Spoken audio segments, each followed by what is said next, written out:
J'ai poursuivi mes études en neuropsychologie cognitive en français parce que j'aimerais un jour travailler avec les communautés francophones comme neuropsychologue.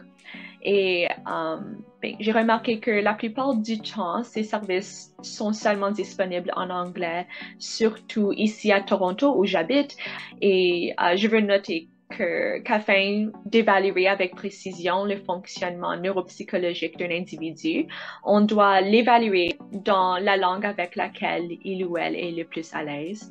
Et c'est pour ça que c'est important que cette service de santé soit disponible aux francophones qui, comme tout le monde, sont aussi atteints par des conditions cliniques qui doivent être évaluées en profondeur, comme des problèmes de mémoire, la démence, les accidents vasculaires cérébraux, les traumatismes crâniens, entre autres.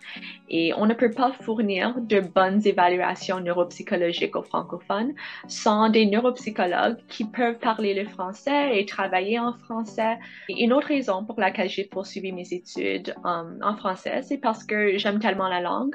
Ma famille parle français, mes parents m'ont envoyé à des écoles francophones et des écoles d'immersion française quand j'étais jeune.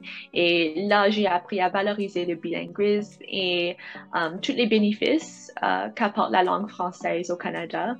Et je voulais vraiment garder mes compétences en français au niveau post-secondaire.